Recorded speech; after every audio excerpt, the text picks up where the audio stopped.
So let's begin with chapter 5 of the Bhagavad Gita, called the Yoga of Renunciation of Action. So as usual, we'll begin with a summary of the chapter from Satyanarayan Das. Chapter 5, the Path of Renunciation of Action, or Karam Sannyas Yoga. There are 29 verses in this chapter. The first verse is Arjun's question, and the rest are Sri Krishna's reply. Having heard the glory of both Gyan Yoga and Karam Yoga, as well as Sri Krishna's recommendation to cultivate wisdom and perform his duty, Arjun could not decide which of the two disciplines to follow. In verse 40 of the previous chapter, Krishna specifically described the miserable plight of a practitioner whose mind is filled with doubt. Thus, to eliminate his doubt, Arjun asked Sri Krishna in this chapter, which of the two, the discipline of knowledge, Gyan Yoga, or the discipline of motiveless action, Karam Yoga, is better?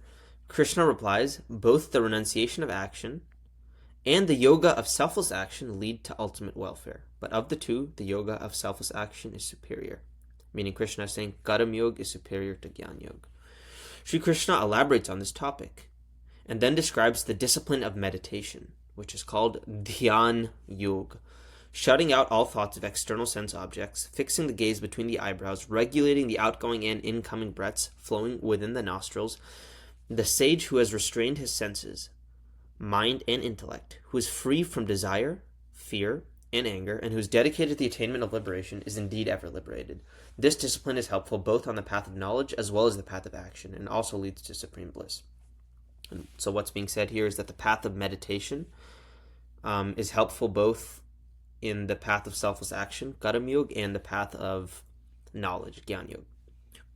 Sri Krishna concludes this chapter by announcing, knowing me as the recipient of all sacrifices, or yagyas, and austerities, as the master of all worlds, and as the well-wisher of all living beings, a person attains peace. Okay, so let's begin then. In chapter 4, Krishna tells Arjun to renounce action while cultivating inner wisdom, and to also perform his duty selflessly. In 442. Then, Krishna further glorifies knowledge in verses 435 to 440, which puzzles Arjun even further. So just as he did in chapter 3, Arjun asks Krishna which path is superior. And so the reason Arjun is confused is because, look, in 441, what did Krishna say? He said, one who has renounced action through yoga, and whose doubt is cut by knowledge and is thus composed in his self, is not bound by karma. So in 441, Krishna says, renounce action. And in 442, Krishna tells him, get up, cut away your doubt with the sword of knowledge, and fight, stand for battle. So in one moment, in 441, Krishna is telling Arjun to renounce action, and in 442, he's telling him to fight. Those two ideas seem to conflict and contradict. How can you renounce action, stop doing anything, while also fighting a battle? It doesn't make sense. Arjun is confused. And of course, we talked about this last time. The answer to that is that when we give up attachment to actions, which is called akaram or karam yoga, it is as if we are not performing any action at all.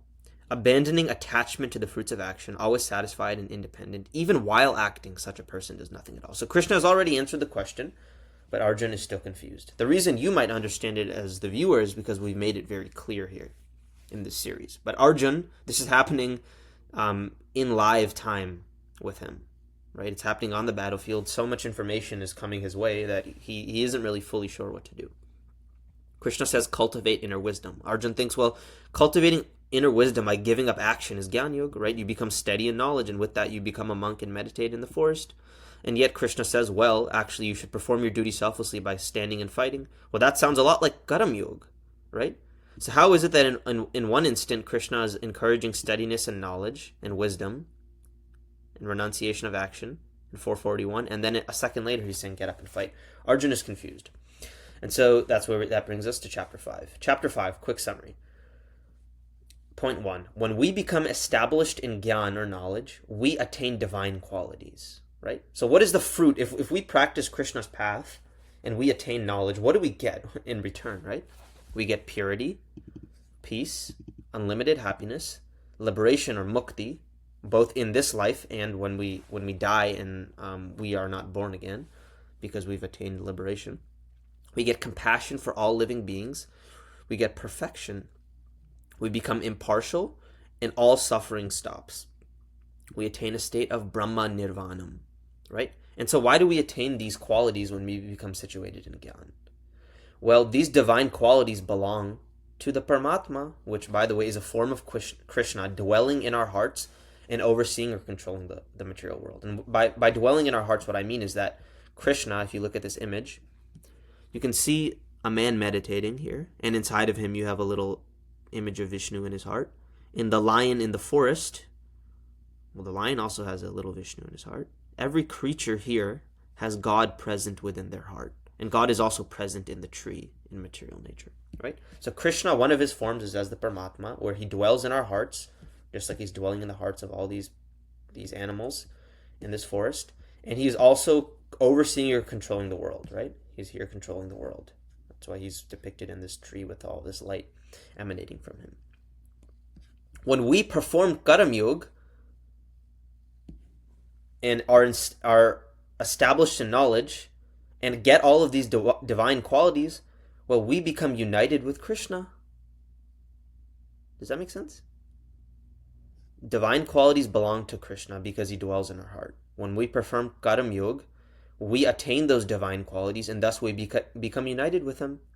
We become united with him. And how do we become united with him? Well, Krishna is situated in our hearts, and his divine nature illuminates our hearts. Does that make sense? So this topic, this chapter, is about the qualities we attain when we get Gyan. Those qualities are divine. They belong to Krishna, who dwells in our hearts as the Paramatma. And so when we perform Karam Yoga, we become united with him. And all those divine qualities emerge in our heart.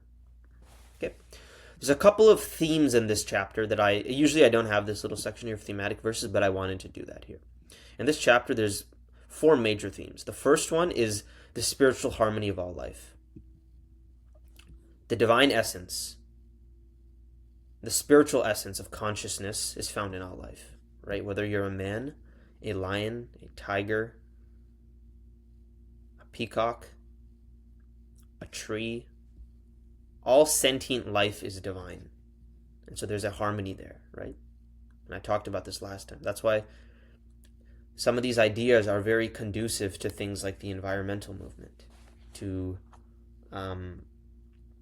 compassion for all living creatures. Why? Because if Krishna is present in everything, well, then everything is harmonized. Why would we treat the environment poorly, and why would we harm animals when we know that God is in them, right? The second major theme is Krishna as the Paramatma. So I just told you that Krishna dwells in our hearts and controls the material world. Whenever Krishna refers to the Paramatma in this chapter, in chapter 5, he does so in the third person, right? He doesn't say the word me, he says the word he. He says God, even though Krishna is God, which is very fascinating, right? Krishna is talking about himself, but he's doing so in the third person, even though he is God. So Krishna refers to the Paramatma, a version of himself, as Brahman, Prabhu, Vibhu, Param, Tat.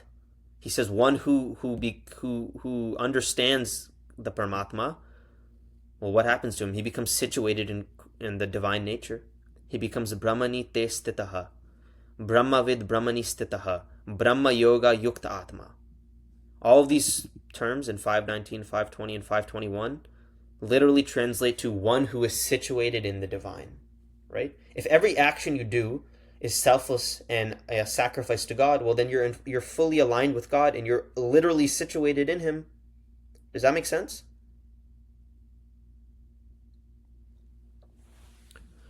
And then finally, Krishna refers to himself as Sarva Loka Maheshwaram. So the Paramatma. Who is the Paramatma?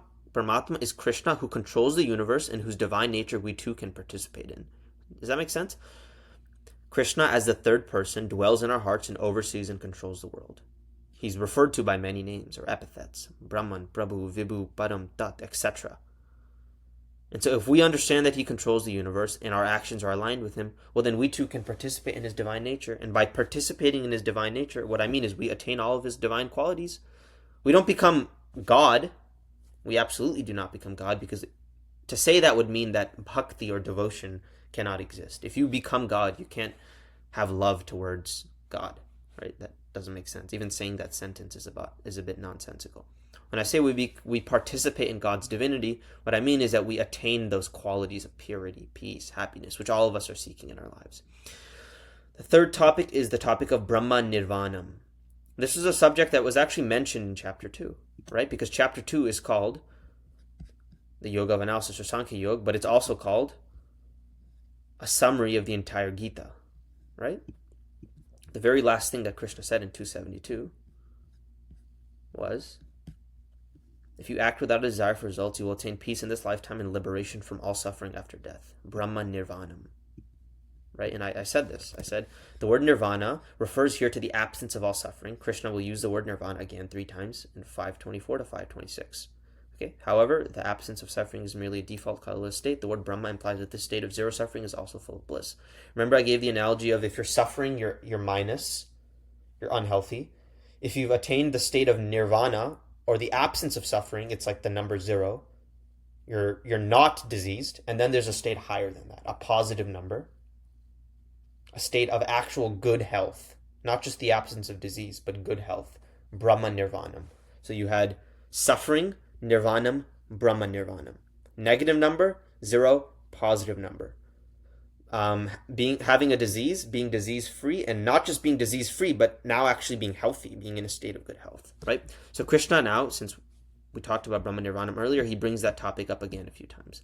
You can attain the state of Brahma Nirvanam where all suffering ceases. And finally, Krishna now introduces us to the term Bhagavan. He doesn't explicitly use it here, but Krishna has various aspects. One of those aspects is him as the indweller who lives inside of our hearts or our souls and who controls the material world.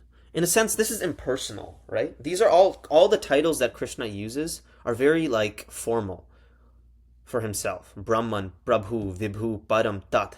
These don't speak to any particular personality, right? There's no personality, there's no sense of humanness or humanity in these terms. Why? Because this is Krishna as the Supreme Lord controlling the world. But in 529, Krishna says, I'm not just that. I'm not just the controller of the universe. I'm also your dear friend, the well-wisher of all living creatures, right? So this is when Krishna uses the first person. Instead of saying in the third person, referring to some god, he says Mam. He refers to himself in the first person. Okay? Let's begin with our long summary. And also, this chapter is actually going to be very straightforward and quite fast. And so I'm hoping we can do it in under an hour.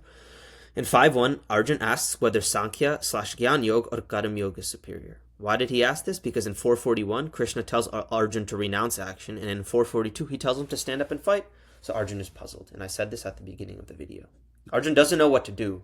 In one instant, Krishna is saying renounce action by becoming situated in knowledge in 441, and then a moment later he says stand up and fight. So how can you become situated in knowledge and renounce action while also fighting? The answer to that is that when you fight with a spirit of selflessness without being attached, it's as if you are not doing anything at all. Because you are not creating any karma, you're not creating any results for your actions that bind you to the material world. Right? So in 5.2, Krishna says that both paths lead to happiness, but Karma Yoga is superior. Keep in mind, Krishna said the exact same thing in chapter 3. So Arjun already knows this, but because he's been fed so much information, he's confused. In verse 3.7, Krishna told Arjun, Karma Yoga is superior to Gyan Yoga. Although monasticism is superior in that it is possible only after one is sufficiently purified, has been sufficiently purified from material desire, it is not superior for those unqualified for it. For one person's food is another person's poison. So we said earlier that Karma Yoga is superior to Gyan Yoga in the sense that it is easier to perform. Right? Karma Yoga is a path of renunciation. Why is it also a path of renunciation? Because it requires one to become free from hatred and desire. In Gyan Yoga, one renounces action itself. In Karma Yoga, one renounces hatred and desire for anything. And so, in both cases, you're renounced. In one case, you've renounced action. In another case, you've renounced attachment. Right? Both paths are one. Krishna says in 5.4 to 5.5, both paths lead to the same result, liberation or moksha, and are thus one. Krishna says, Ekam Sankyam cha Yogam cha. Ek is the Hindi or Sanskrit word for one. Sankyam refers to Gyan Yoga, and Yoga refers to Karma Yoga. So Krishna is saying, Gyan Yoga and Karam Yoga are one. Sankhyam and Yogam are ek. Right? They both lead to the same result.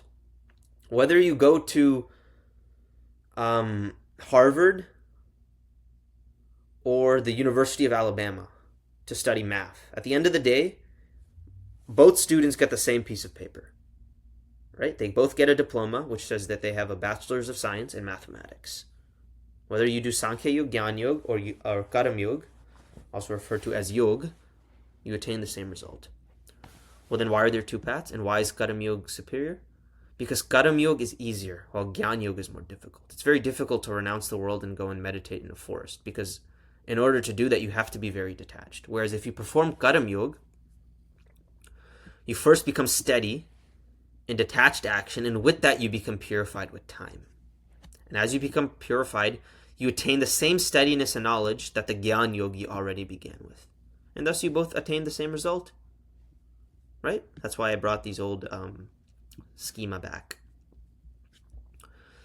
Now, Krishna says, engaged in yoga, one whose intelligence is purified, whose mind is controlled, and whose senses are conquered, and who has thus identified with the self of all beings, is not implicated even while acting. Right? And it's interesting here because Krishna says, and who has thus identified with the self of all beings. What does this mean? Krishna is saying, who is the self of all beings? The self of all beings means he who dwells in the hearts of all living creatures. Krishna says, such a person who is purified through the performance of Karam Yoga, they see Krishna in their heart. And if they see Krishna in their heart, they identify with Krishna in their heart, they also realize that this Krishna is also found in all other living beings. The Krishna here is the Krishna in there. And so what does that mean? Here Krishna stresses the dynamic sense of oneness that the Karam Yogi attains with other living beings, one in which the sorrow and joy of others is identified with as if it were one's own. In this compassionate state, he works for the welfare of others without karmic reaction. Because he makes God his very being, he becomes like the soul of all beings and is thus dear to them. So this verse, which is similar to the verse from 435, speaks to a notion of spiritual harmony among all life forms. Krishna is saying, if someone who performs Karam Yoga selflessly recognizes that I dwell in their heart, they'll also see that I am also found in the heart of every other living creature, be they a plant or an animal. And therefore, he sees the suffering and joy of others as if it's his own. He becomes supremely compassionate because he realizes that the divine nature of God is present both within me and the person in front of me. And so this leads to a state of harmony. And Krishna said this in 435, right? What Krishna was talking about, what are the benefits of Gyan? He says, with this knowledge, you will see the common spiritual or divine essence in all living beings. So Krishna is saying that again. That's why the Gita is so transformative, because it speaks to this ecumenical, open, and harmonious state of society that we can realize or work towards if we make our actions in alignment with God. If we devote our actions to God, then we'll realize that God is present everywhere and in everything, and therefore we'll be less likely to harm other beings. We'll be more kind, more compassionate.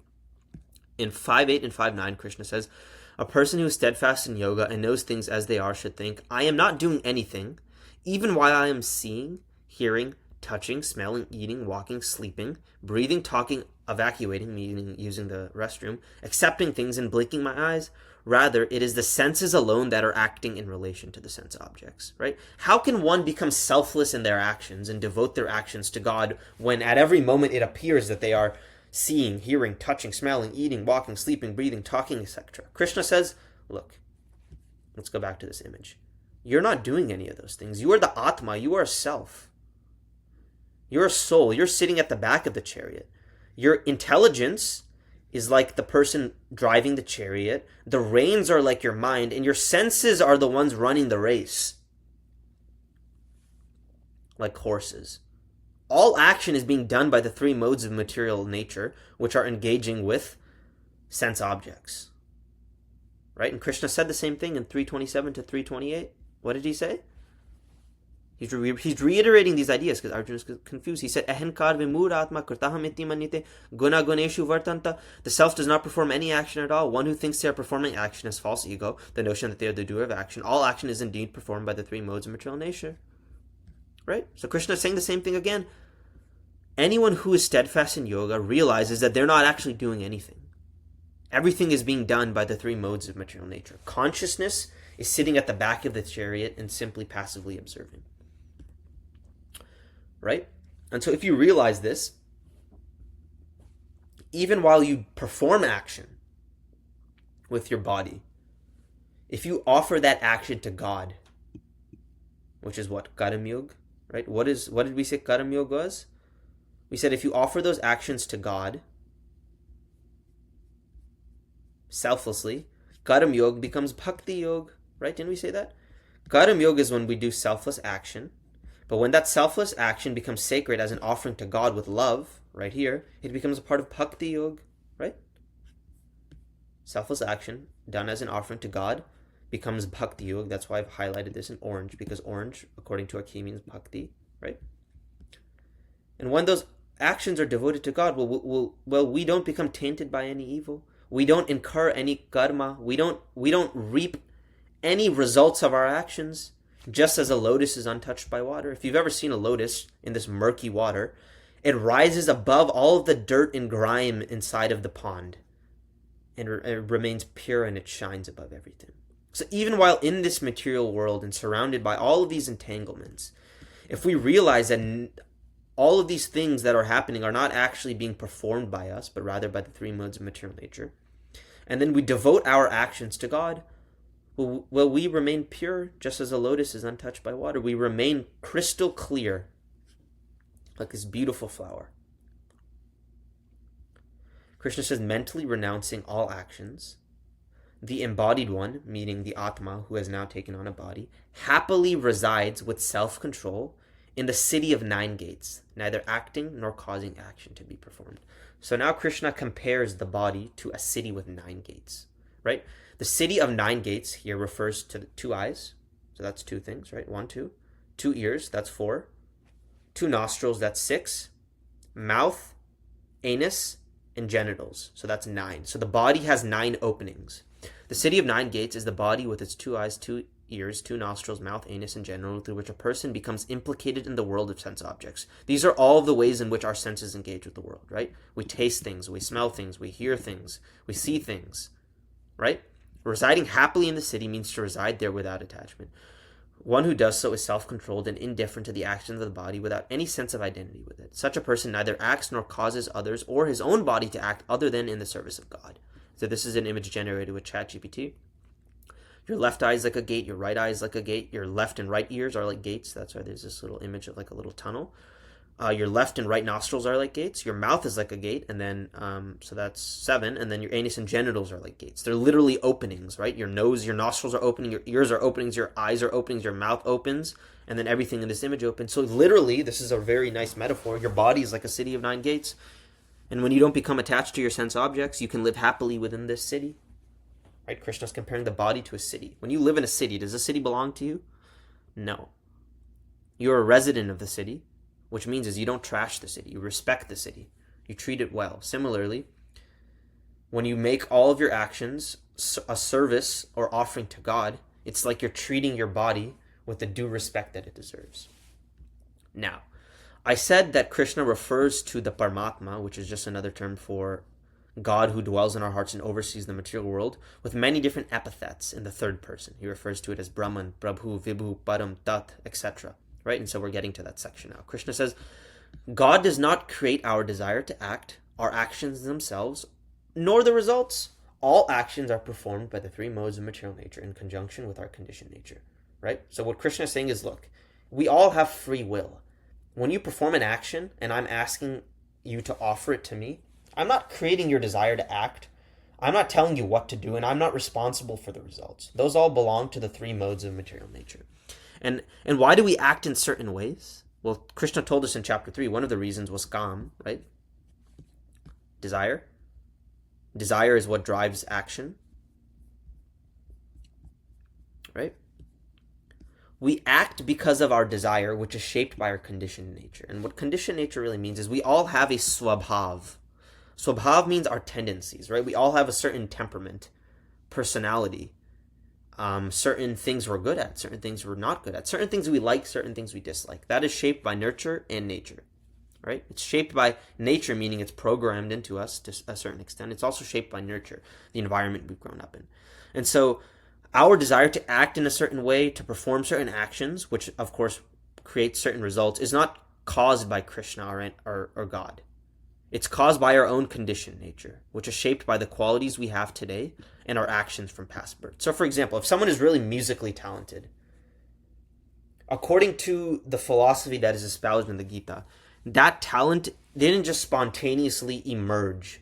That talent is a gift, something that was cultivated perhaps in a previous life, right? If one has an inclination towards music, or someone is really good at physics, some of those tendencies, some of those things that we naturally gravitate towards are shaped by our actions in previous lives. Does that make sense?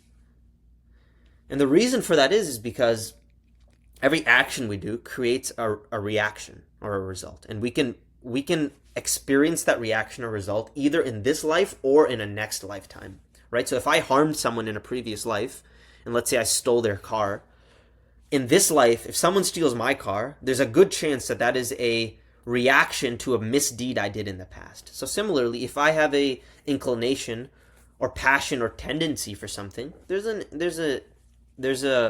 aspect of free will in that, but it's also been shaped by our previous life. Krishna now refers to himself as Prabhu here. In the next verse, he refers to himself as Vibhu. Krishna says the Paramatma is not responsible for anyone's good or bad deeds. Improper action occurs when knowledge is covered by ignorance, right? Now, in 5:16, Krishna refers to himself as Param, which means the highest. He says, for those whose ignorance has been destroyed by knowledge, that knowledge reveals their relationship with God. Okay? So Krishna is saying improper action occurs because our knowledge is covered by ignorance. But when that ignorance is destroyed by that same knowledge itself, that knowledge reveals who we are and what our relationship with God is, right? And we talked about this in the introduction video.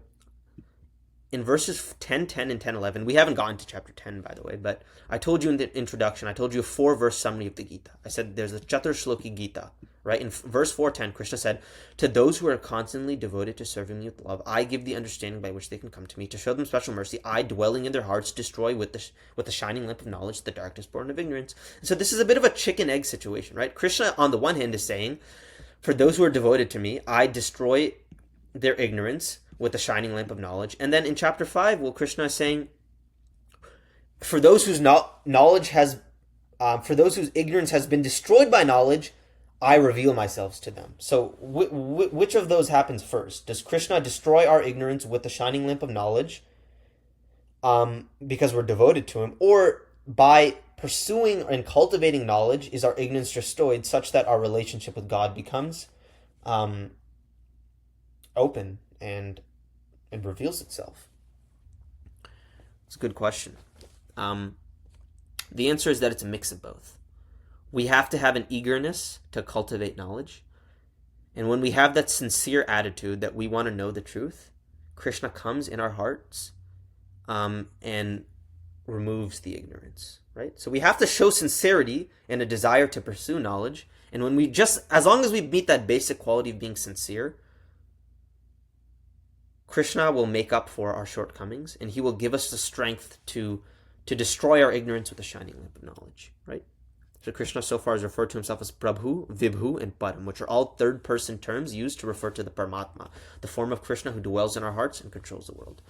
Then Krishna says in 5:17, in reference to the Paramatma as Tat, another third-person epithet, those whose intelligence is absorbed in God, whose minds are fixed on God, whose faith is in God, who are devoted to God, and whose impiety has been thus cast off through knowledge, go to that place where one does not again take birth. They attain moksha or liberation, right? And this actually should be highlighted in orange as well, because Krishna here is hinting at bhakti, right? Right? And so Krishna has used all of these terms to refer to the Paramatma, right? Prabhu, Vibhu, Param, Tat. These terms don't have the same sweetness that terms like Govinda or Madhav have, right? These are pretty impersonal third-person terms to refer to Krishna as the controller of the world and he who dwells in our hearts. Now, Krishna makes a very, very beautiful statement. The wise who've attained this knowledge see equally a Brahmin endowed with learning and culture, a cow, an elephant, and even a dog or a dog eater. Krishna says, for one illuminated with knowledge, all life, regardless of species, gender, socioeconomic standing, etc., is seen with equal vision. We become impartial. And that's what I said when I meant that one of the themes in this chapter is the spiritual harmony of all life. Right? If our ignorance is destroyed with the shining lamp of knowledge, and we understanding our relationship with Krishna, we will understand that Krishna not only has a relationship with us, but he has a relationship with every living being, be they an animal or a plant or another human. Right? And because of that, we will realize that Krishna is everywhere. If there's a Brahmin, meaning a priest, who is endowed with learning and culture, such a sophisticated culture, Krishna is equally present in him as he is in a cow or an elephant or a dog or even a dog eater, right? I mean, in Western culture, eating dogs is pretty frowned upon, right? Krishna is not saying that such a person will equally, love a dog eater as much as they love someone who is endowed with learning and culture, right? If someone is eating your pet, I mean, no one expects you to be stoic and indifferent in that situation. What Krishna means is that a person who is endowed with knowledge, whose ignorance has been destroyed, will see that God is present everywhere equally in all living creatures, regardless of their species, regardless of their gender, regardless of their ethnicity, right? If they're Indian, if they are French, if they are Chilean, if they are Nigerian, all of those identities, God exists in all beings regardless of all of those labels and superficial identities, right? Because we're not even the body, right? I might appear Indian, but that's just my body. My Atma, myself, has none of those qualities, right? So such a person will see all beings with an equal vision. They'll be impartial. So in that sense, because they see divinity everywhere, they see God everywhere, and they've picked up all of God's good qualities, right? They've become peaceful. They've become pure. They have happiness. They're compassionate for all living beings. Because of that, they become established or one with God. They don't literally become God. That's different. They become established in or one with God, right? Brahmani te stitaha. And that happens in this lifetime. You don't have to die and then you merge into God. No. You become jivan mukt. You become liberated within your present body. You attain all of those qualities of peace, happiness, impartiality, all of those aspects of good character you develop in this lifetime. You don't have to think, after I die, then I'll become some perfect being. No, you develop all of those aspects of good character in this life because you become established in God. You see God everywhere, and therefore you pick up all of his good qualities. All of his good qualities directly flow into you as a river flows into the ocean. So in other words, not only do we get moksha, or liberation after death, but we attain God's perfection and impartiality in this life.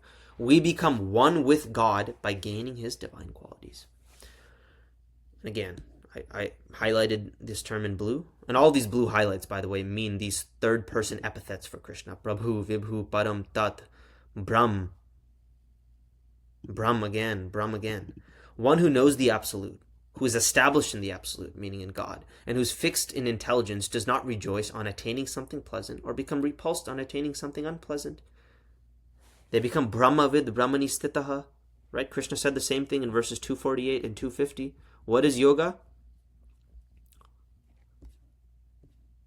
Yoga is equanimity of mind. Yeah, right? Sukh dukkhe samekritva, labha labho jaya jaya. What is yoga? To be equal in sukh and dukh, in happiness and despair, in gain and loss, lab and alab, right? So such a person does not rejoice upon attaining something pleasant or unpleasant. Such a person who is not attracted to sense pleasure becomes united with God, Brahma Yoga Yukta Atma, and attains unlimited happiness. Okay? So Krishna has just concluded talking about the Paramatma, who is the controller of the world, a form of Krishna who is found in every creature. Okay? God is present everywhere. The term for this in Western philosophy would be panentheism. God isn't everything, but he is present in everything. Okay? So one may ask, Krishna is saying that someone who isn't attracted to sense pleasure becomes united with God and attains unlimited happiness. But why should we want unlimited happiness when Krishna has repeatedly dismissed pleasure? Right? Krishna has spent the whole Gita saying that we should literally not rejoice. We shouldn't be happy when we get something pleasant, and we shouldn't be unhappy when we get something unpleasant. But then he's saying that we attain unlimited happiness. Doesn't that seem like a contradiction? It's not. There's a difference. Because the pleasures of this world are ephemeral. In 522, pleasures born out of contact with sense objects are wombs of misery that give birth to suffering. The pleasure of this world is not the same pleasure and joy we get by being connected with God in a spiritual relationship. That which does not exist at some point in time, yet appears to come into being only to cease from existing afterward, does not really exist in the present any more than in a dreamlike condition. Such is the ephemeral nature of sense pleasure. Right? We didn't have pleasure yesterday. Then we have it today because we got what we wanted. And then tomorrow, we're not as happy as we were. That isn't true happiness because it's fleeting. It comes and goes. In Krishna's critique of sense pleasure, he appeals to wise persons. They alone will concur with him as to the unhappy nature of all variety of sense indulgence. Okay? Now, why is sense pleasure temporary? And why is it not ultimately capable of giving us the unlimited joy and peace that we seek? In the Yoga Sutras, which is another text, Patanjali says that the wise understand that sense pleasure gives rise to suffering either as a direct consequence or parinam in the form of anticipation, right? We're always anticipating, I'm going to get this next thing, I'm going to get this next thing. And because we keep having that anticipation, we never are truly happy. Okay, so that's called tap. Or we become fearful of its inevitable loss in the form of a new craving, sanskar, for sense pleasure that arises from impressions if it is embedded in the memory. Let me say that again. Sense pleasure causes suffering for a few reasons. Okay? And there's actually 3 reasons. The first one is that we anticipate pleasures. We get one thing and we want the next. Right? Or it's not even that, actually. Let me revise what I've said. When we anticipate something we really want, sure, there's a sense of excitement there, but there's also a sense of like, you're not currently happy in this state that you're in. There's something that you want that will fulfill you. That emptiness you feel, that lack of pleasure, that is a form of suffering because we don't have what we want. Another way we suffer is because we fear we're going to lose something. We have something today. I have a piece of cake. I'm about to eat it. Once it's eaten, I can't have it back. And the third thing is a new craving. Desire is like a fire. The more desires you have, it's like pouring gasoline. The fire becomes bigger and bigger until it completely destroys everything, right? And that's called a sanskar. Right? Why do we have certain desires? Why is it that some people really crave certain things, whether it's food or certain actions? It's because by doing an action over and over again, for example, if you smoke a cigarette, you'll have a craving for more and more cigarettes, right? You'll anticipate wanting a cigarette, which will be a form of suffering. You'll fear that, oh my God, I might not be able to get another pack today. You'll suffer. And then you'll want even more and more. And in that craving, you'll never be fully satisfied. You won't ever say, well, I have enough. I've had like 5 cigarettes today, and I'm finally pleased. I'm happy. No, you just want more and more. Right? So this sense pleasure is mixed with suffering in all 3 phases of time. So the unlimited happiness that Krishna is saying that we'll attain is not the same as the happiness and pleasure born out of the contact with sense objects, right? Which Krishna compares to a womb of misery. That's some very strong language. The cause of sensual happiness is one with its effect. The cause is attachment, for it is not possible to derive pleasure from an object one has no attachment for. Initial attachment for an object is transformed into the effect of so-called happiness on attaining that object, an object that will inevitably be lost. When the material object is lost, attachment remains either for that same object or another, all of which are transformations of the same basic material ingredients. As the result of acquiring happiness from sense objects is suffering, so too is its cause, attachment. So material desires, which are rooted in attachment, can never give us lasting happiness. Furthermore, while experiencing sensual happiness, one simultaneously experiences displeasure in relation to that which opposes the so-called happiness. Dealing with this opposition brings suffering to others. Now, reaching the above conclusion that unlimited happiness is distinct from the pleasures of this world involves applying one's entire intellectual faculty in spiritual pursuit. Only such a wise person can know the unending joy of spiritual life, for spiritual bliss follows the fullest measure of intelligent life. Right? And that's a callback to verses 252 and 253. Right? What does Krishna say there? When you become disgusted with the world, yada te moha kalilam buddhirvyati tarishati tada kandasi nevedam shatavasya shatasya cha. When you become disillusioned with the world, you will realize that material pleasure can never give you true fulfillment. And thus your desire to get spiritual wisdom will sprout. Your mind will emerge from this dense forest of illusion. The world is like a forest. Everywhere you have all these cravings and all of these pleasures. And you're lost in that forest because you're chasing one thing or the other. But once your mind emerges from that forest of illusion, right, you will realize that all the things you've been chasing your whole life are just sense pleasures. They won't give you the unlimited happiness that you seek. And knowing this, having this realization is very rare because most people are stuck in that rat race. They're stuck chasing things of this material world. They're stuck chasing the temporary in hope of some type of bliss or peace, but they never attain it. Why? Because they always want something more. They're always fearing that what they have will be lost. And there's always a craving that emerges. Okay? 523. A person in this world who can tolerate the agitation that arises from desire and frustration until he's liberated from this body is fixed in yoga. He is happy. He's a human being. So Krishna here makes a very interesting comment. He says a person who follows this path of rising above desire and hatred, above desire and frustration, not only are they happy, but they are the true definition of a human being. Because what separates humans from animals? A person who can withstand the forceful internal current arising from desire for sense objects and the frustration of not acquiring the sense objects is poised to realize his human potential. Such a person differentiates himself from the animal species through practical exhibition of his capacity to reason meaningfully and thus solve the problems of life, opening the door to actual happiness. Animals can't do this. Animals are different from human beings. Okay? Animals are different from human beings in that they live only for three purposes: eating, sleeping, and repeating. What does an animal do? When a lion wakes up in the morning, it bathes itself, then it goes on a hunt for food, and then it eats that food, and then it sleeps, and then it repeats that cycle over and over again. And so most of us actually behave like animals when we're chasing our sense pleasures.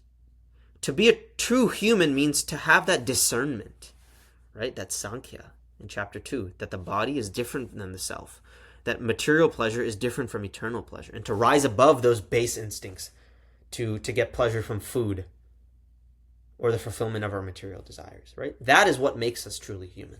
So Krishna is saying that people who are stuck in this cycle of pursuing their desires and then becoming frustrated when they don't get them, they're non-different than animals. Right? They're not human beings. Human beings have consciousness in a way that animals don't. Not consciousness per se, but they have discernment. Right? Now Krishna says, these people, they attain Brahma Nirvanam. Such a person attains the state of Brahma Nirvanam. What does Brahma Nirvanam mean? I just told you at the beginning. Nirvana means the cessation of material existence, and we attain that state by identifying ourselves with God, right? By identifying that there is an eternal ocean of pleasure that we can attain to. Okay, one who finds happiness within, Krishna says in 524, who delights within, who is illumined within. Such a yogi established in self-realization attains the cessation of material existence in Brahman, in Krishna. And Brahman, by the way, Brahman, Paramatma, as well as the terms Prabhu, Vibhu, Param, Tat, all of those terms mean the same thing. Okay? Right? And why do they attain the cessation of material existence in God? Because when you perform Karam Yoga and selflessly do your duty as an offering to God, you attain all of God's divine qualities. And in that sense, you become one with God, right? The seers, meaning those who have realized this truth, whose impiety has been vanquished, whose doubts have been slashed, who are self-controlled and live for the welfare of all beings, attain the cessation of material existence in Brahman, right? And why is this a callback to those previous verses? Because Krishna said they live for the welfare of all beings, right? That's what I said at the beginning. They see the spiritual harmony of all life. They're performing action, not just as a selfless offering to God, but as a duty and as a way of giving pleasure. Not pleasure in the same sense as like the fulfillment of material desires, but in the way of giving peace and respect to all life, right? So if I'm a doctor or I'm a nurse and I'm serving my patient, but I'm doing it selflessly as an offering to God, what that means is that I'm recognizing that God is equally present in me as he is in my patient. And therefore, wouldn't I want to serve that patient? By serving that patient, aren't I serving God? And if I'm doing that, well, what am I doing? What am I doing? I'm living for the welfare of all beings, right? I'm living for others. So those renunciates who are free from desire and anger, who have control of their minds and who know the self, attain the cessation of material existence in Brahman, both here and in the hereafter. Okay?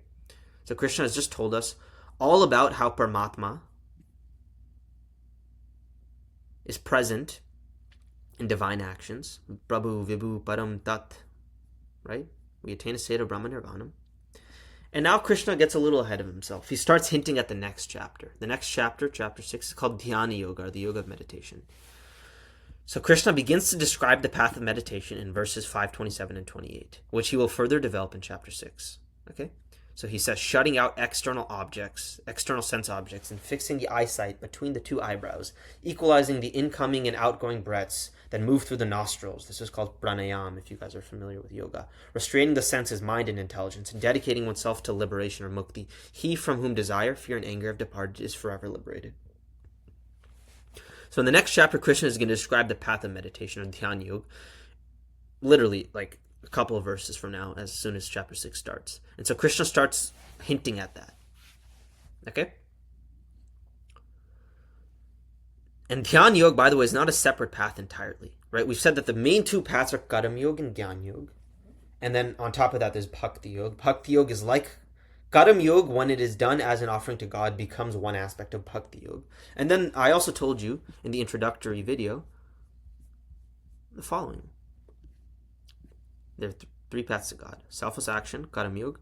Detachment based on the discernment between body and self, Sankhya Yoga. Loving service and devotion to God, which is superior to both the paths. And then I said, note, the path of meditation or Dhyana Yoga can be accommodated into all paths, but if it had to be subsumed under either Karam, Gyan, or Bhakti, it would be subsumed within Jnana Yoga. And so this path of meditation isn't a separate path entirely. It's essentially a set or body of meditative practices, like certain breathing techniques, certain ways of sitting in meditation with your eyes closed, of restraining your senses, that are helpful in both Karam, Gyan, and Bhakti Yogas. Okay? There isn't much we can extract from these two verses now. The only reason Krishna is saying them is to sort of hint at what is to come. And then finally, Krishna has spoken all about how he's the Paramatma, right? Meaning he's the control of the world and he's situated in our hearts. And then he says this final, very emotional verse. Bhoktaram yagya tapasam sarva loka maheshwaram suhardam sarva bhutanam gyatva mam shantim archati. Knowing me to be the enjoyer of the results of sacrifice and austerities, the great controller of the entire world and the friend of all creatures, one quickly attains peace. Krishna, this whole chapter, he's used the third person. I've said this like 10 times and I've highlighted it in blue. So you should understand that. Krishna has used the third person the entire way, entirely in this chapter. He refers to himself as Prabhu, Vibhu, Param, Tat, Brahman, Brahm Nirvana, etc. In the final verse, he says, knowing me, he uses the first person now, to be the enjoyer. Krishna says, I am the enjoyer of the results of all sacrifice and austerities. Remember that image we had previously of the Vedic yagya? On the one hand, you have a pandit who's performing a sacrifice by throwing grains into a fire. But that same sacrifice, that same ritual, when done as an offering to God, becomes divine. And Krishna is saying, look, the purpose of this sacrifice is not just for you to selflessly do it. Like, why are we doing this sacrifice? What is the purpose of it? Right? Why? Why do it? If we're going to do everything selflessly, why perform action at all? Krishna says, well, the reason you should perform this yagya, thinking of me, is because I'm the enjoyer of all sacrifice. You want to enjoy? No. By giving me joy, you will get the supreme joy and bliss. Right? So when we do actions as an offering to God, as an offering to Krishna, we realize that the Krishna is the friend of all creatures. We act in the welfare of all beings, and we see the divine nature present in all. And we attain a state of peace. And so Krishna, when he refers to himself in this verse as Sarva Loka Maheshwaram, Bhoktaram Yagyatapasam, he's referring to him as the Paramatma. He's saying, I control the entire world. But as soon as Krishna says that, he's speaking very highly of his power, how all sacrifice, all austerity, and the whole universe revolves around him. He pauses for a moment. He's hyped himself up a bunch. He's saying, I'm also the friend of all creatures. Krishna's saying, I'm Bhagavan. Right? And so that's why I made that distinction at the beginning. That verse is very significant because it introduces to us an aspect of Krishna that we perhaps hadn't fully considered before. Krishna is not only God, Brahman, Prabhu, Vibhu, Param, Tat, Sarvaloka Maheshwaram, who controls the universe and whose divine nature we too can participate in. He's also Bhagavan, the first person, a personality who looks human, who is the dear friend of his devotees and who is worshipped through bhakti. And so that's why that last verse is very significant. Write this down. Verse 529 is significant because Krishna introduces himself both as the Paramatma and as Bhagavan. As the Paramatma, Krishna is the enjoyer of all sacrifice and the controller of the whole universe. He is grand and powerful, full stop. But Krishna is also the friend of all creatures. He is Bhagavan. He is someone we can have an intimate relationship with. Thus, in verse 521, Krishna demonstrates both aspects of himself. The supreme controller, the supreme God, as well as our intimate friend. Right? Like think of someone in your life who's very powerful. If that powerful person wasn't approachable, wasn't someone you could have a personal relationship with, I don't think you would like them very much, right? If Krishna is the controller of the whole universe and he's asking you to perform sacrifice for him, wouldn't you be afraid of him? Wouldn't you just think like, okay, you're a slave and he's your master? No, Krishna is saying, I am the supreme God who controls the whole world, but I'm also your personal friend. And that's why this verse is significant, because it offers a juxtaposition. God is the controller, Bhoktaram Yagyatapasam Sarvaloka Maheshwaram, the same God who's referred to with these impersonal epithets in the third person, Prabhu, Vibhu, Param, Tat, etc. He is also the friend of all creatures. Okay?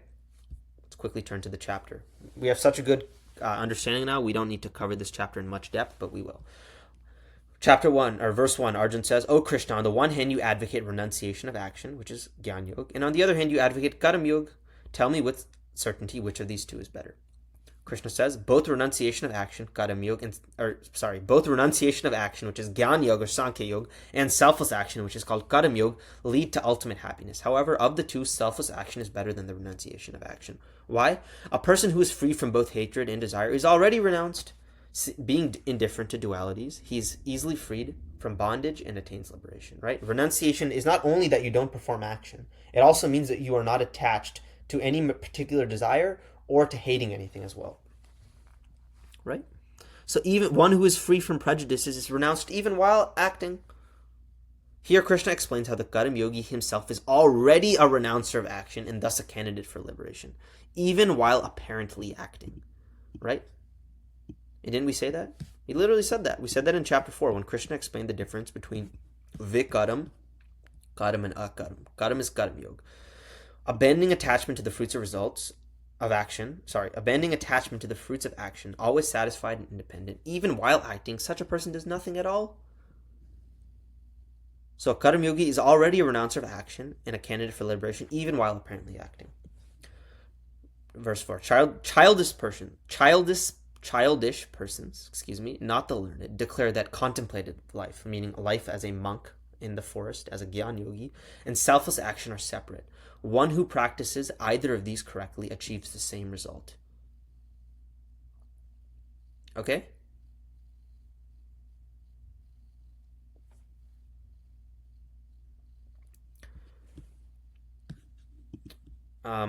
Now Krishna says in verse 5, Ekam Sankhya cha Yogam cha. That destination attained by the contemplatives or the Gyan Yogis is also attained by the yogis. Okay? Contemplative life and Karam Yoga are one. Okay? One who perceives this sees things as they are. Verse 6. However, now Krishna is going to tell us which one is better. Renunciation of action or Karam Yoga However, renunciation of action without yoga, O Arjun, is difficult. The sage who is practiced in yoga, however, quickly attains the absolute. So the difference between Karma Yoga and Jnana Yoga, Karma Yoga is easier. Jnana Yoga is more difficult, but they both give the same result. Engaged in Karma Yoga, one whose intelligence is purified, whose mind is controlled, and whose senses are conquered, and who has thus identified with the self of all beings, is not implicated even while acting. What does it mean to be identified with the self of all beings? Here, Krishna stresses the dynamic sense of oneness that the Karma Yogi attains with other living beings, one in which the sorrow and joy of others is identified with as if it were one's own. In this compassionate state, he works for the welfare of others without karmic reaction. If one performs duty selflessly as an offering to God, they see themselves as part of God. And when they see themselves as part of God, they see every living creature also as part of God, as we saw in this image. Right? Krishna is in the heart of the yogi who's meditating in the forest, but who can also be performing selfless action. He's also in the heart of the lion and the peacock. 8-9. A person who is steadfast in yoga and knows things as they are should think, I am not doing anything, even while I'm seeing, hearing, touching, smelling, eating, walking, sleeping, breathing, talking, evacuating, accepting things, and blinking my eyes. Rather, it is the senses alone that are acting in relation to the sense objects. Verse 10. And again, now we're going to start highlighting things in blue. When Krishna starts using those third-person epithets like Prabhu, Vibhu, Padam, etc., I've highlighted those in blue just as I had highlighted them in blue here for consistency. One who works without attachment, ascribing his actions to God, is not tainted by evil, just as a lotus leaf is untouched by water. Okay?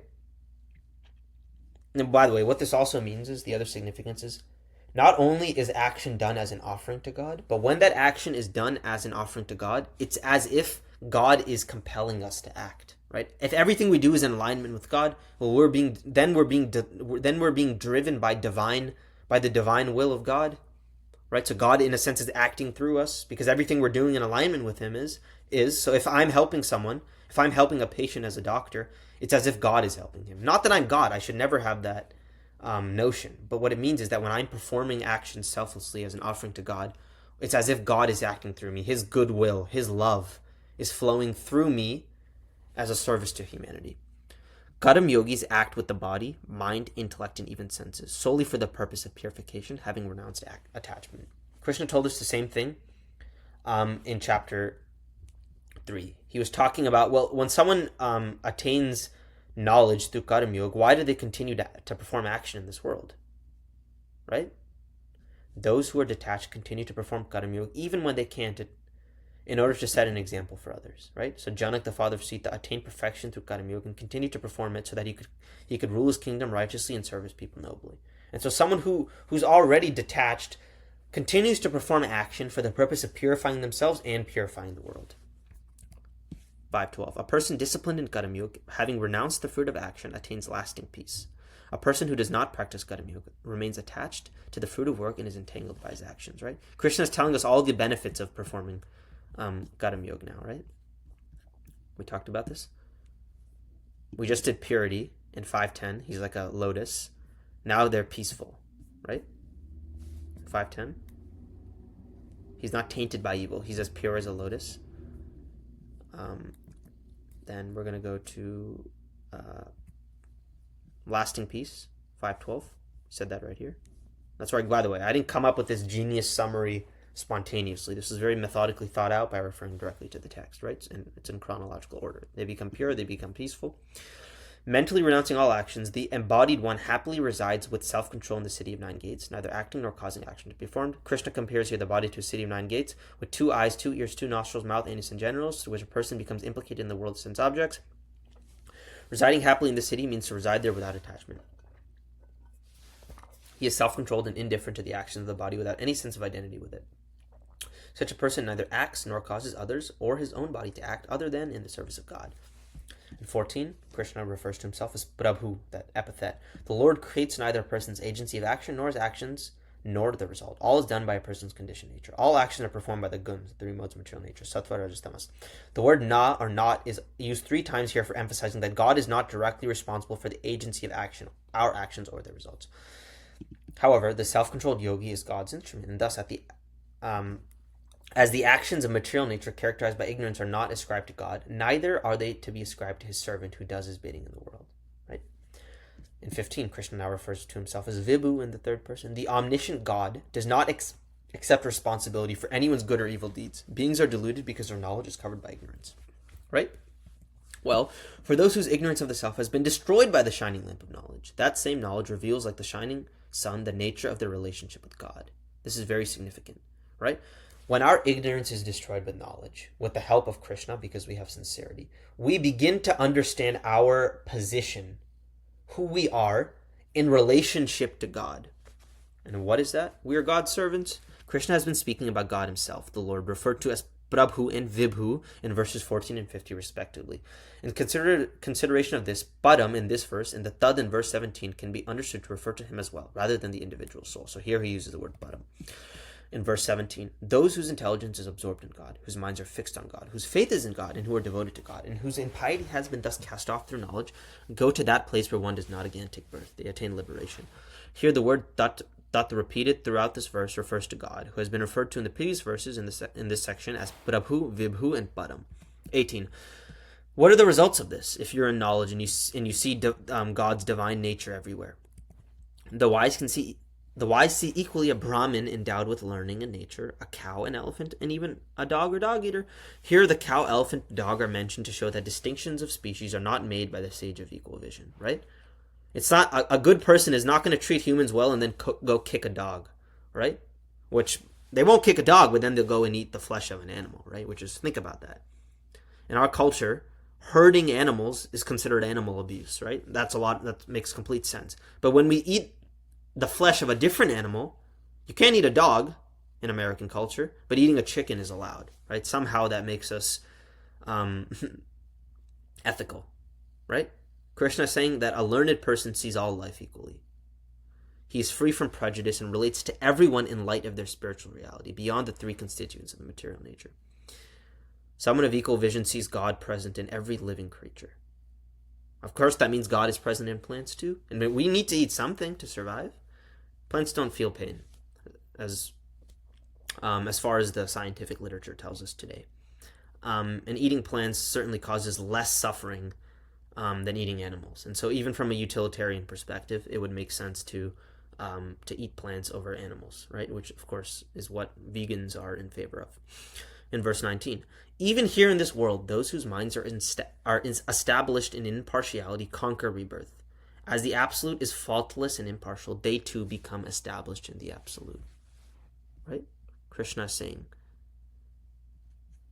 if we become established in him and see him present everywhere, we become perfect, which seems impossible, and impartial. We see all equally. Right?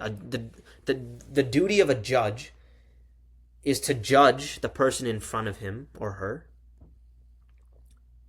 with only the facts, not with any prejudice due to their gender or their ethnicity or anything. Right? What's the result of this? They become Brahma sthit.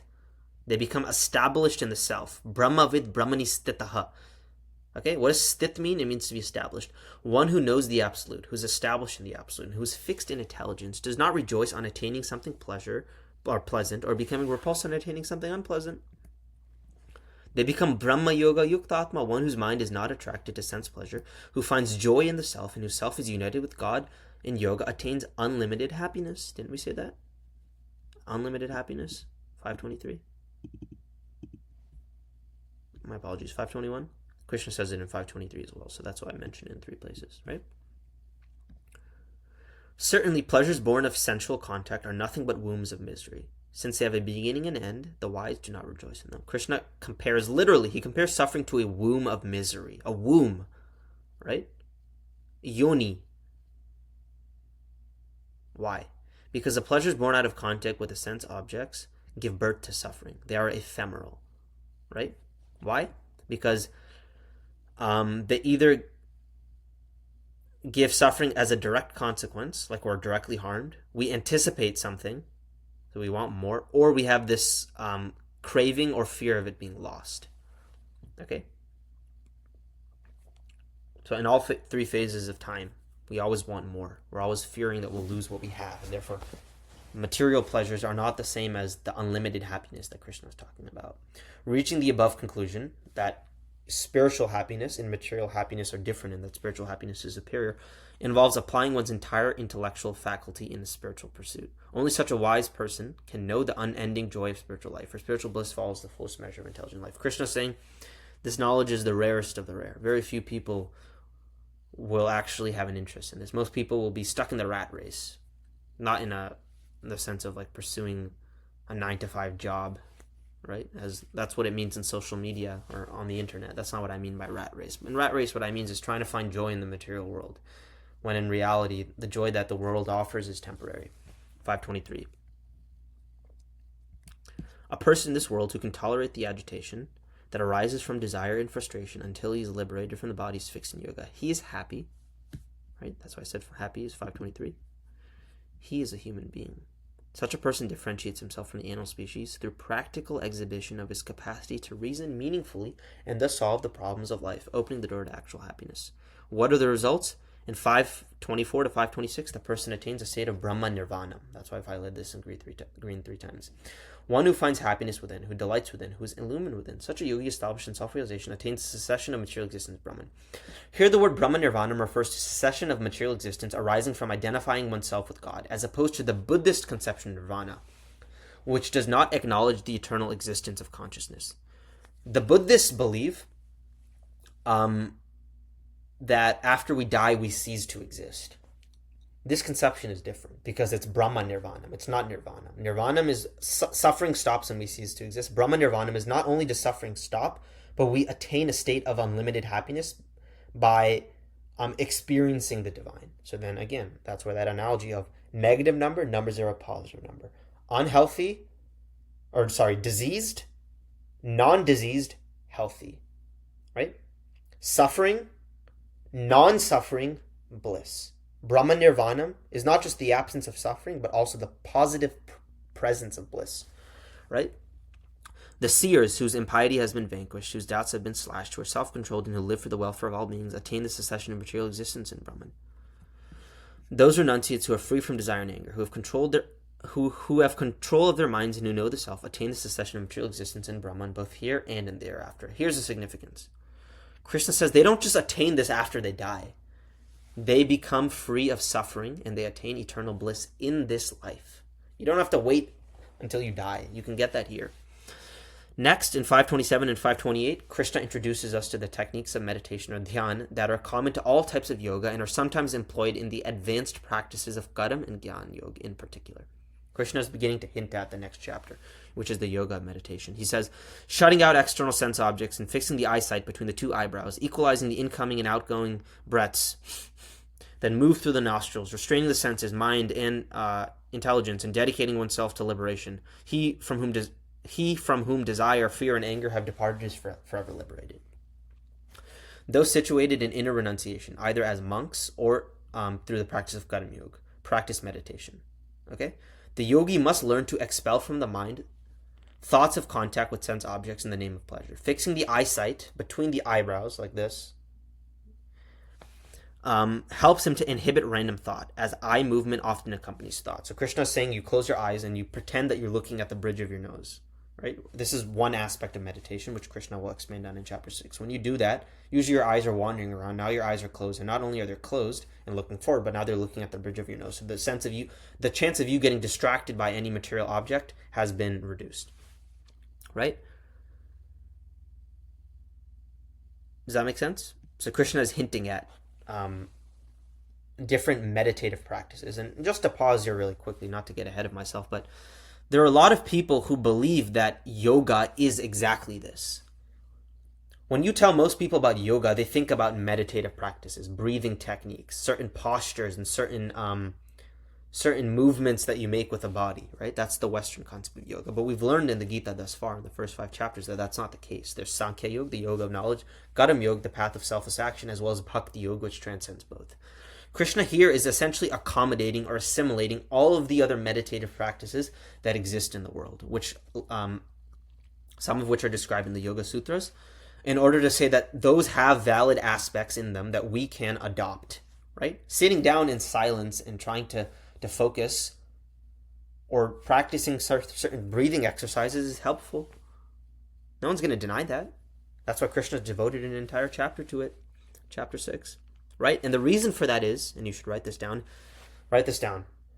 Dhyan yoga, or the yoga of meditation, is not only focused on meditation, but discipline. In order to sit down silently, or in order to do certain breathing techniques, you have to have discipline, right? Certain things you do, certain things you don't do, right? And there are a lot of people out there, one of whom is Dr. K. He's you might know him as Healthy Gamer GG on YouTube. He's a physician out of Tufts, did a psychiatry residency at McLean Hospital, Harvard Medical School. When he talks about yoga, both in his psychiatry practice and as a form of spiritual pursuit, this is essentially all he talks about, right? And he's a physician, a very accomplished one, right? He talks about different breathing exercises where you close one nostril and then open another, and you equalize different breaths and stuff like that. Krishna mentions that, but most people, including Dr. K, don't have an understanding of yoga beyond that because they haven't studied these texts in depth. If you study the texts in depth, you'll get your answers. Dhyan yoga is certainly helpful, but it is not the epitome of yoga. And the reason I'm saying that explicitly now with this commentary is because in chapter 6, verse 47, Krishna will clearly tell you, I've described XYZ forms of yoga thus far. The most superior and best type of yoga is bhakti yoga. Krishna will tell us that. And so anyone out there who says that this form of yoga, the yoga of meditation, is the ultimate purpose of life, it's the best way to attain a stillness of mind and happiness, hasn't actually read enough. And I like Dr. K. He's very well-spoken, quite articulate. Even he doesn't understand some of these subjects. Okay, and in 529, what does Krishna say? Bhoktaram yagya tapasam sarvaloka maheshwaram suhardam sarva bhutanam gyatva mam shanti marchati. Knowing me to be the enjoyer of the results of sacrifice and austerities, the great controller of the entire world, and the friend of all creatures, one quickly attains peace. Krishna is the enjoyer of the results of sacrifices performed by ritualists, yagyas. Krishna says, Bhoktaram yagya tapasam. Bhog. Krishna enjoys bhokt yagyas. Right? Isn't that exactly what we had in this image? This is an average pandit performing a yagya. This is a pandit performing a yagya or a fire sacrifice, thinking of God. Why? Because the sacrifice is performed for the pleasure of God. He is also the enjoyer of the results of austerities performed by jnanis. He is a Paramatma, Sarvaloka Maheshwaram of the world in the eyes of the yogis and reverential devotees. Thus, after describing the practice of meditation in the previous two verses and mystic yoga, here Krishna further identifies the indwelling Paramatma, or supersoul, meaning God dwelling in our heart, an overseer of the material world, who is the object of the yogi's meditation with himself. Krishna is saying that the yogis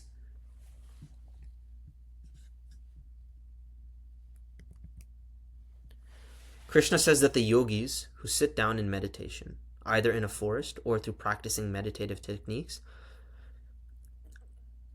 the divine bliss and pleasure that they're trying to get comes from me. Why? Because I am the enjoyer of all sacrifice and I am the controller of the entire world. Okay, Krishna identifies himself as the Paramatma.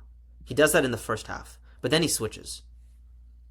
Here, for the first time in the Gita, Krishna also indicates that he is Bhagavan, the loving friend of his devotees, right? He says he's a friend of all creatures.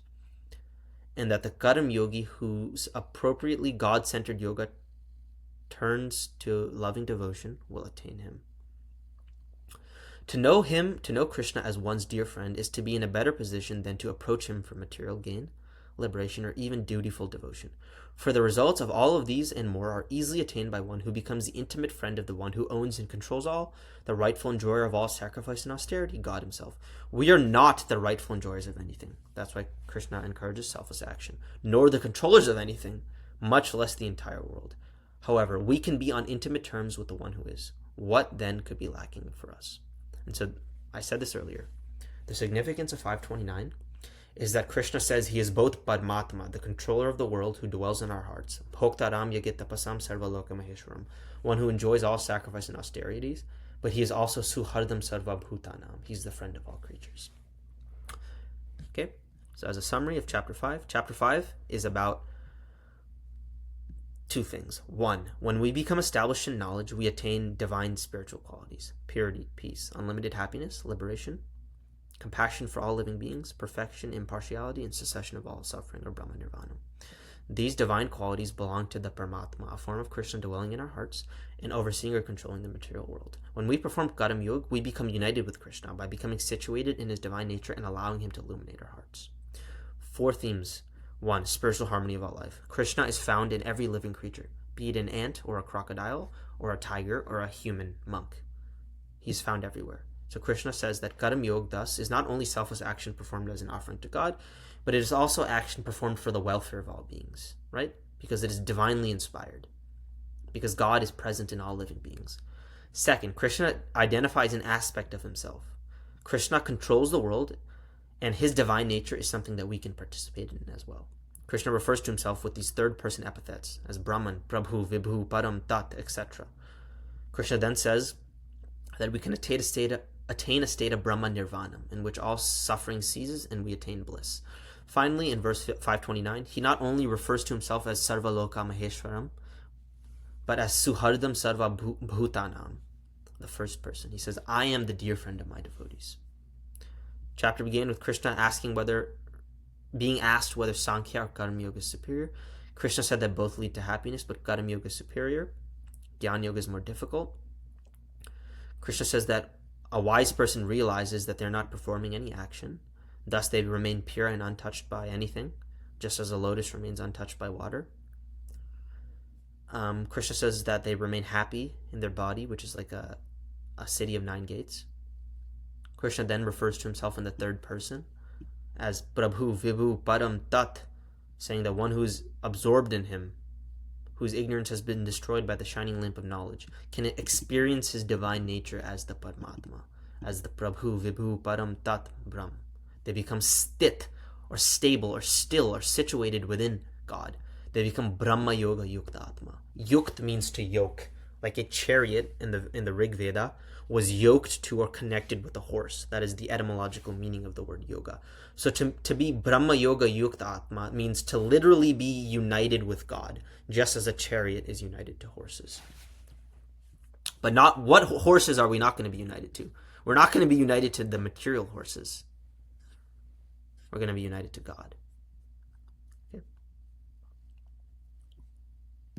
Pleasures of this world are different from the unlimited happiness that Krishna is talking about. Why? Because the pleasures of this world cause suffering directly. They either cause us to anticipate and want more, or they cause a new craving. And thus, if we can tolerate our desires and the things that frustrate us, we'll become happy and we'll be considered, and we're actually human beings. We're not behaving like animals whose only job is to eat, sleep, and repeat. We'll attain a state of Brahma Nirvana. And we'll realize that Krishna is not only the enjoyer of all sacrifice and the controller of the universe, Bhoktaram Yagitapasam Sarvalokanishram, but he's also Suhardam Sarvabhutanam. He is the friend of all creatures. That's where Krishna introduces himself in the first person, as opposed to the third person, as opposed to Prabhu, Vibhu, Param, Tat, etc. Our notable verses to finally conclude. Verse 5.3. Krishna says, Sankhya, Jnana Yoga, and Karam Yoga are one. Ekam Sankyam cha Yogam cha. That destination attained by the Jnana Yogis is attained by the Karam Yogis. Jnana Yoga and Karam Yoga are one. One who perceives this sees things as they are. Krishna then gives us the lotus analogy. One who works without attachment, ascribing his actions to God, is not tainted by evil, just as a lotus leaf is untouched by water. Krishna then says that a wise person sees all living creatures equally.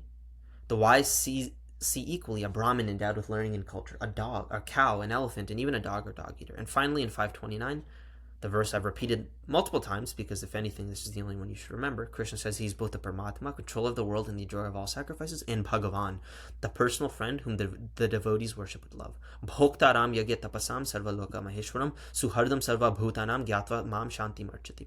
And just to conclude on a good note, some commentators have said that when Krishna says this verse, he becomes very emotional.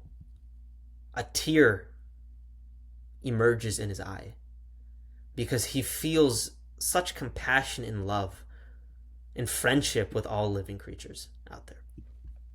So that is chapter 5 of the Bhagavad Gita, which focuses on the divine qualities we attain when we perform Karam Yoga, and how we can become one with the Paramatma, united with the Paramatma, by allowing him to illuminate our heart so that we can attain his divine qualities. Thank you, and in the following video we will cover chapter 6 on Dhyan Yoga, the yoga of meditation, which Krishna of course hinted at in verses 527 and 528. Thank you.